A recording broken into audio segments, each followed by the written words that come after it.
the country's most wanted drug leader, known as El Mencho, in a military operation on Sunday. You can see smoke billowing into the sky there in this resort town on Mexico's Pacific coast. A witness says fires are ongoing and smell like burning rubber. Officials say suspected members of organized crime groups unleashed the wave of violence after the death of El Mencho. He was a former police officer who was one of the world's most wanted traffickers. He led the powerful Jalisco New Generation Cartel, or the CJNG. CNN's Valeria Leon has more details for us. Fire states.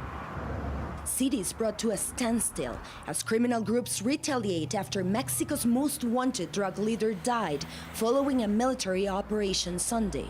Blocked highways, drivers forced out of their cars at gunpoint, trucks and buses set on fire.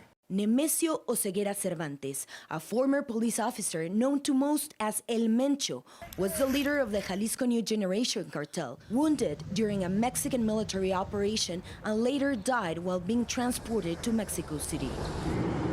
The U.S. played a role in Sunday, according to U.S. defense officials, though it's unclear to what extent. As fear spread, many Mexicans spoke out calling for an end to the violence. People are aware of this violence, peace, to live in harmony and justice, not in war. Blockades were reported across various states, and classes were suspended in at least 3 states as officials tried to contain the violence and keep civilians off the streets. I'm tired of seeing this continue every single day. Under El Mencho's command, the cartel expanded rapidly, challenging rivals like the Sinaloa cartel for control of territory and trafficking routes. According to U.S. and Mexican officials, El Mencho managed to avoid capture for years. His detention and death is one of the most significant blows to organized crime in recent years, and the first high-profile operation under President Claudia Sheinbaum. The fall of El Mencho stone, but with tourism, foreign investment, and security for the 2026 World Cup at stake, the world is watching how Mexico handles what comes next. Valeria Leon, CNN, Mexico City. Well, the violence across Mexico has been asked to remain indoors, stranded. Turis Dejanay from Los Angeles is stuck in Puerto Vallarta and joins us now. Travis, thank you so much for being with us. We are so sorry that you and, of course, the locals are going through all of this. What is it like where you are right now? Can you just describe the atmosphere and what you've been seeing so far? Sure, thank you, Ben. At the very 10 p.m., it's eerily quiet outside, and I say that listening from my windows, not from the streets. Because we have been locked down for the duration of the day. It's been a day filled with anxiety. It started very fast and very loud. There was a bit of an information vacuum for the first anecdotal and social media reporting, so to speak, filling in some of those gaps for people. But we really were counting on each other to report to each other what were you seeing on the street. We shared a lot of videos, a lot of photo, and it was pretty terrifying.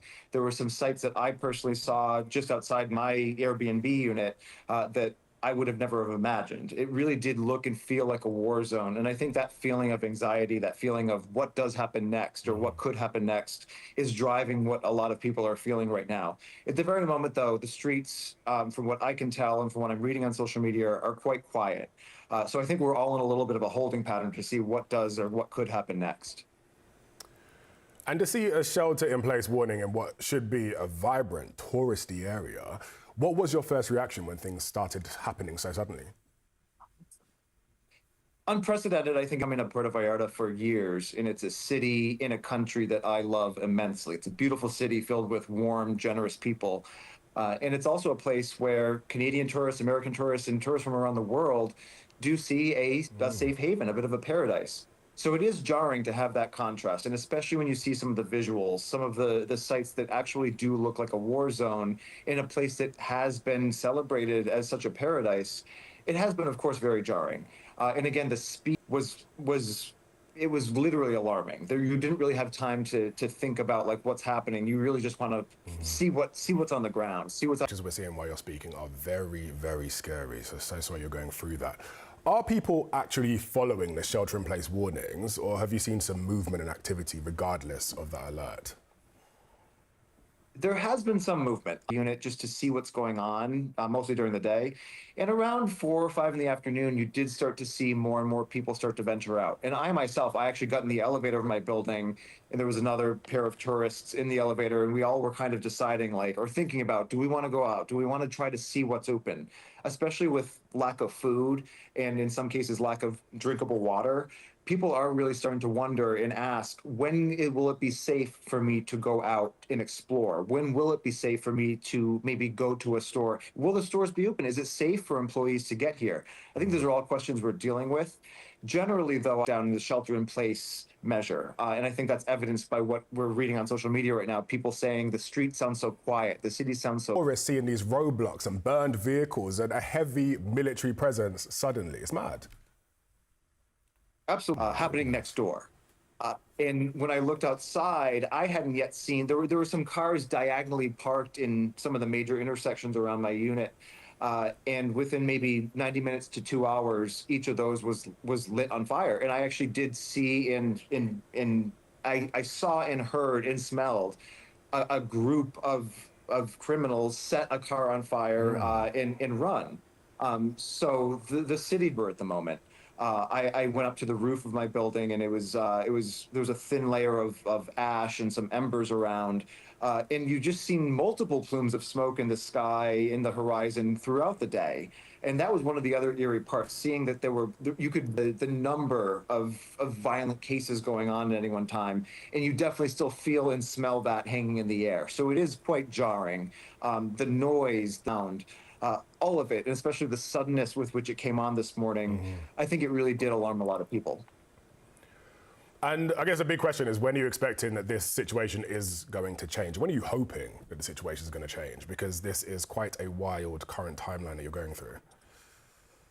Absolutely. I hope that tomorrow we're able to feel in the moment reaction. When is my flight going to be delayed? When am I going to be able to find a meal? When am I going to be able to find a way back to my home? And if I can't find those answers, what are the other answers? What can I do in the meantime? So I think we're all trying to deal with this in understanding things that are beyond the individual's control, but also we're very hungry for information. We're very interested in any sort of official information that can help us make some of these decisions.